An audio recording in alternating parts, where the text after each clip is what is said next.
वचने आंबर राजा अपुत्रिक तेणु तांकर मन दुख नारी अनुग्रह कर राजा को दिय पुत्रवर शुणी हेमंत नारी गण प्रसाद देले तक्षण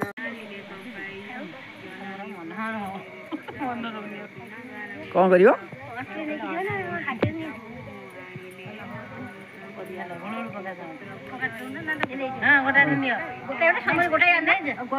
गोटे नियो